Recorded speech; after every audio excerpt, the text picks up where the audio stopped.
Bugün günümüzde bizde yüz berayotgan, avj olayotgan eng ig'ir masalalarning birisi musulmon kishi mayli ishlasin va yoki tijorat qilsin, boshqa har qanday kishidan ikki xil ishda alohida farqlanib turishi kerak. Asla va asla bu vaboga, bu musibatga tushib qolishdan qattiq saqlanaylik.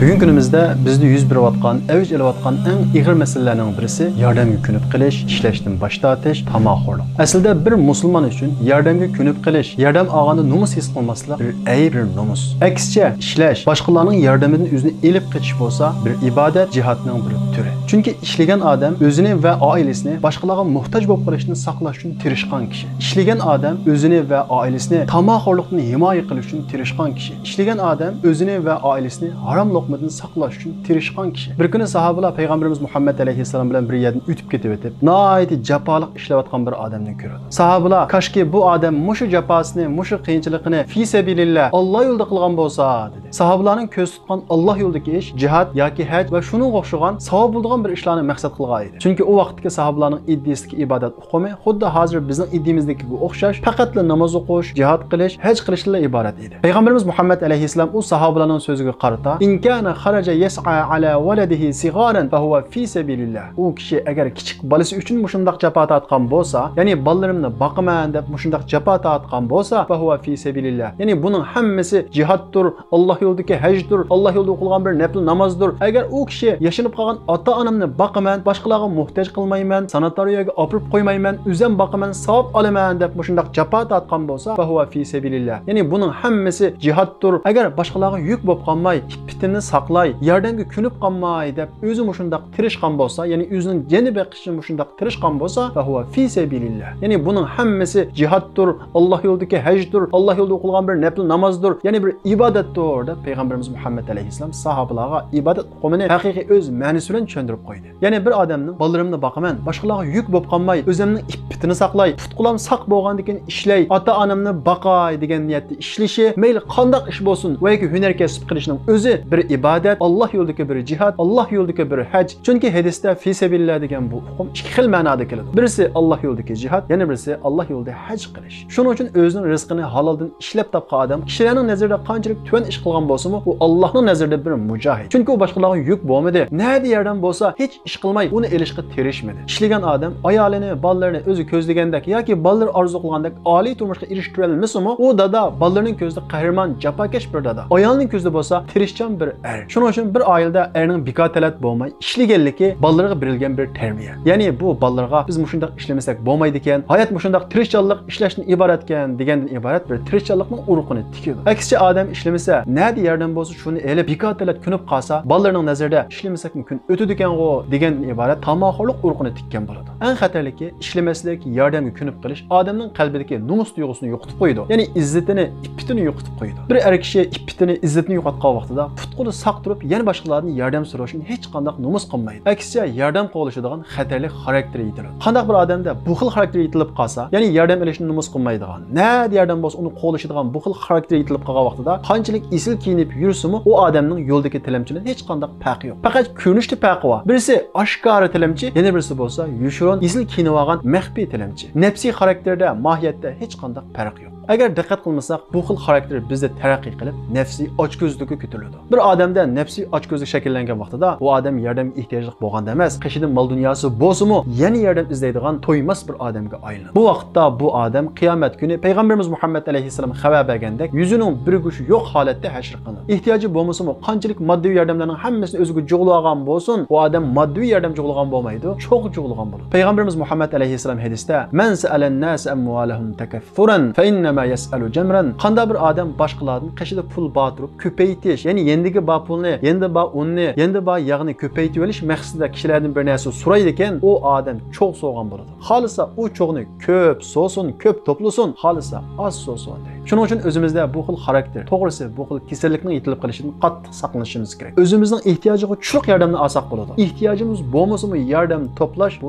cho'g'ni to'plaganlik. Eng xatarligi o'zimizning uyg'urligini pesh qilib, o'zimizning mazlum xalq ekanligini pesh qilib, ya'ni vatandagi shu mazlumlarning nomini setib pul to'plash bu eng xatarlik, eng sharafsiz bir ish. Chunki zulmga uchrayotgani u vatandagi mazlum xalqimiz. Biz bo'lsa o'zimizning jonini qutuldirib bu erkin dunyoda yashayotgan bir odam. Biz bu yerda turib u mazlum xalqimizning ahuzlarini setib jonimizni baqsak, dunyoda bizni past, bizni rasvo odam bo'lmasligi mumkin. Bu xil ochko'zlikni chiqib qilishni saqlanish uchun nega borsak, bo'libmi iqtisodiy jihatdan manfaat keladigan yerga borganimizda o'zimizning uyg'urligini, o'zimizning zulmga uchragan xalqimizni pesh qilishdan qattiq saqlanaylik. Xalqimizga yordam qilolmasakmi, ularning yuzini setib jonimizni saqlashdan qattiq saqlanaylik. Sahobalarimiz Makkadan Madinaga hijrat qilganda uylarini setib, pullarining hammasini yig'ib, undan hijrat qilmagan, hammasi chaponni ko'targancha uylarini tashlab ko'p hijrat qilgan, Madinaga quruq qo'l kelgan. Madinadagi sahobalar ularga ansarlik qilish ustidan qanchak desang biray, mol mulkimning yarmini biray degan vaqtida u muhojir sahobalar nima degan? Biz degan diniy qarindosh yordam qilishing kerak. Akal deb mol mulkining hammasini olganmi? Asla unaqa emas. Ansarlar shuncha kang qusoq bo'lsa-mu, muhojirlar shuncha iffat bo'lganki,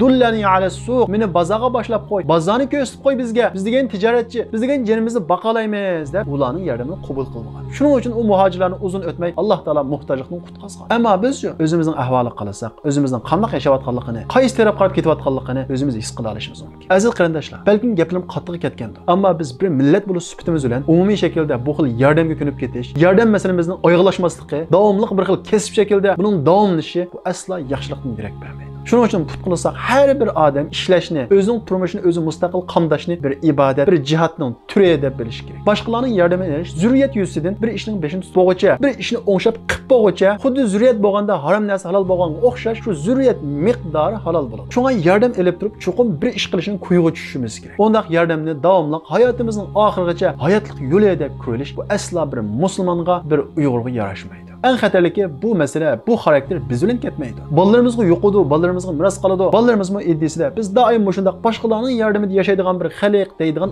ongni bizning ish harakatimiz orqali singdirib oladi. Shuning uchun boshqalardan yordam oladigan bu ishimizni qancha tez tugatalsak, bu o'zimiz uchun yaxshi, oxiratligimiz uchun yaxshi, avlodlarimizning istiqboli uchun yaxshi. Chunki o'zini doim boshqalarga muhtoj ko'rgan avlodlar ichidan aslo yaramliq odam chiqmaydi. Undaq odamda ig'ir tamoxorlik, ig'ir g'ururlik shakllangan bo'ladi. Tarix qarab qoladigan bo'lsak, bu olimlar bir tarafdan ishlab, bir tarafdan Allah için yetişip çıkan. Bizim ülkemiz boğan Peygamberimiz Muhammed Aleyhisselam'ın tuncu izbasarı boğan Hazreti Ebu Bekir halife bulup, yani Peygamberimiz Muhammed Aleyhisselam vefat tapkandan keyin o'rniga chiqib, etsi Medine ko'chiriga chiqib, süt elevalle deb süt setishga başlagan. Hazreti Ömer bunu ko'rib, "Ey Hazreti Ebu Bekir, sen süt satsan xalqning ishini kim qiladi?" degan. Hazreti Ebu Bekir, "Ey Ömer, men süt satmasam balalarni kim boqadi?" degan. "Ey Hazreti Ebu Bekir, sana davlat xazinasidan maaş belgileyli. Sen şunu da turmushingda qamdab xalqning ishini qilgan" dedi. Ma'qul dedi. Demek Hazreti Ebu Bekir, "Men xalife boldum, endi men xalqning xizmatini qilaman. Qachon menga boshqa yordam qiladi" degan bu xil tamoq bilan emas, o'zining izzati bilan yo'lliq shaklda mashina oldi. Mana bu biz ulgu oladigan sahobalarning hayotining bir parcha. Biz payg'ambarlarning tarixiga qarab qoladigan bo'lsak-mu, har bir payg'ambarlarning o'z qo'li bilan ishlaganligi, bir hunarining bor ekanligini ko'ramiz. Masalan, Odam alayhissalom dehqon edi, Idris alayhissalom tikkuchi edi, Nuh, Zakariya alayhissalom yog'ochchi edi, Ibrohim alayhissalom qurilishi edi, İlyas alayhissalom to'qimachi edi, Davud alayhissalom to'mirchi edi, Musa alayhissalom tijoratchi va podachi edi, İsa alayhissalom doktor edi. Payg'ambarimiz Muhammad alayhissalom bo'lsa tijoratchi va podachi edi. Demak, hunar kasb bo'lsin va yoki tijorat bo'lsin, hech qanday birini tuvan ko'rishga haqqimiz yo'q. Chunki bu payg'ambarlarning yo'li. Bikotalalik, tamoqlik, g'ururlik bo'lsa, bu payg'ambarimiz Muhammad alayhissalom panoh tilagan shaytonning yo'li. Shundaqla bir vabo, bir musibat. Payg'ambarimiz Muhammad alayhissalom qabr azobidan panohlik tilab qilgan duosining ichida g'ururlikni panohlik tilab duo qilgan. O'zini payg'ambarimiz Muhammad alayhissalomning ummati deb qaragan har bir musulmon g'ururlikdan, yordam ko'nib qilishdan, tamoqlikdan shundoq qetish kerak. Payg'ambarimiz Muhammad alayhissalom Tabuk urushidan qaytib kelgan vaqtida Madinada qolgan bir qancha sahoba Rasulullohning oldiga qarshi olish uchun chiqqan. Payg'ambarimiz Muhammad alayhissalom oldiga chiqqan sahobalar bilan ko'rishib, bir sahoba bilan kurashgan vaqtida uning qo'lining tarishidek, tumiridek qetib ketganligini his qilgan. Payg'ambarimiz Muhammad alayhissalom o sahobaning qo'lini tutib, "Ey Sa'd, bu qo'lingga nima bo'ldi? Nima bo'lib shunday qattiq tarishidek bo'lib ketdi?"